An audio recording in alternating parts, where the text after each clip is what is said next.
guys, welcome back to the channel. Today we're working on the Sequoia. We actually got new brakes for the Sequoia. You know, I just installed new calipers from the later models of the first gen Sequoia, but these are actually from the GX460, the newest one, and these are not a direct fit. So you'll notice right here, it looks like it was shaved off, and this needs to be milled about 3 millimeters. And so there's a guy on Facebook that I'll probably link somewhere in the description that you can buy it on Amazon, ship it to him, he'll mill it out, and he'll ship it back to you. And so that's what I did, and got some brake pads from, this is also the same as the 2014 4Runner. So got brake pads. These are Posey Quiet premium disc. These are heavy duty, as well as some rotors. So I showed you guys how to install calipers and stuff, but I'll show you again and we'll see if there's a big difference, because I do tow with this car and I know you don't want to rely on the brakes, but the brakes that come on these cars from factory are terrible. Whoever owns first gen do know that. So I want to make sure this car has the best stopping ability. So let's lift up the car, take off the wheel. All right, so first things first, you're gonna want to take off the caliper. So disconnect all these clips right here, and then you can disengage that, pull the pin out. But there's actually a clip right here that holds the pin in, tiny little pin. Drop it down, then you can start pulling this out. Like that. Oh, that shot far. Here's some dust. Oh shit. All right, there we go. There we go. Pads can come out. All right, so these calipers have bigger pistons. The rotors are actually a little bit bigger, and the pads have more surface area. So you can see the pad size. These pistons are bigger, the rotors are bigger. So after you take out the pads, you're gonna want to take off the brake line. There's 10 bolts, right, a 10 millimeter bolt right here that you want to pull out. All right, so after you disconnect the brake line, so you just need to take it out from right here. There's a bolt that's right here that connects to the spindle right here. Take off the retaining clip that's right here. It's like a little sliding pin. Not a sliding pin, like a sliding clip that you pull out, so you have a lot of room to move around the wire. And then after that, you want to get a line wrench right here, a 10 millimeter, and take it out from the caliper, which is right here. So you can see I already took all that out, and then you're gonna want to take off the caliper bolt right here and down here. And that way you can take the caliper off. Super easy. So there you go, the caliper is off. Now you can take off the rotor. I have this thing right here to keep the rotor in place. Mine's not that loose because I just put it on not that long ago. And so here's the old one.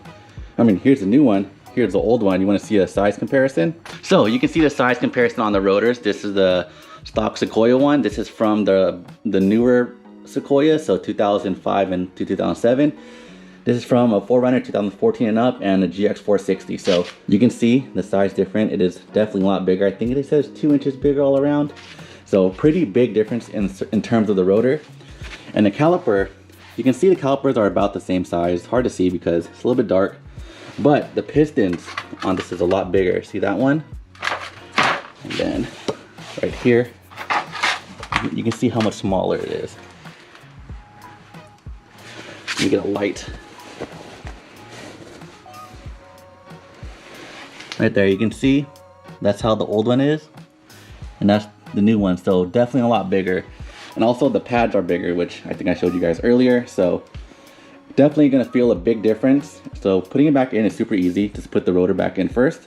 So what I like to do is to put a lug nut back into place. See how it's moving around a lot like that.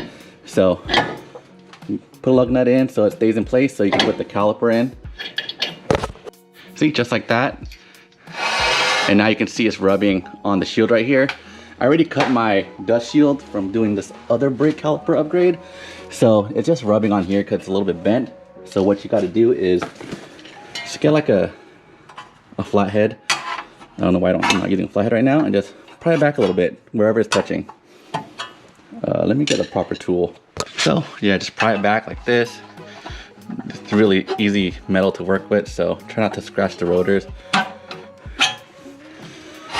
And then look around where you're rubbing. I know I'm gonna rub down here. You can see right here where it's touching, so just bend it back. All right, so now it's actually spinning freely. See, it's not rubbing on anything.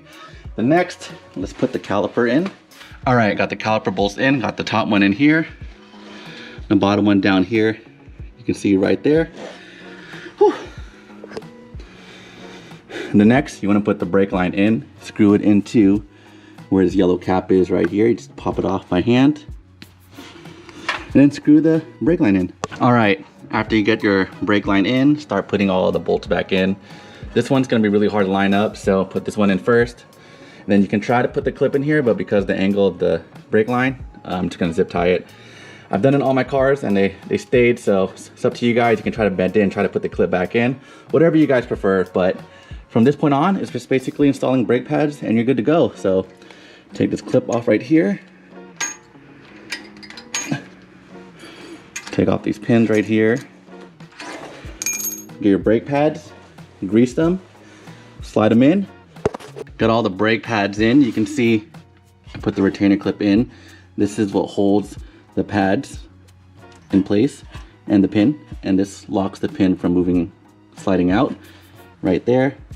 And yeah, everything's pretty much done. Now you gotta bleed the brakes. So that's the way I would bleed the brakes, because we only did the front calipers, I would bleed the passenger first, and then the driver, and then bleed the back, and then bleed the front again. And that's the best way to get all the air out. But you will need someone to help you out, so I'm gonna get someone to help me bleed the brakes. All right, so I have been driving with these brakes for about a week now, and honestly, it is the best upgrade I've done to the car. It stops like how a big SUV should. Everybody knows the first gen Sequoias, their brakes are pretty bad. They're not horrible.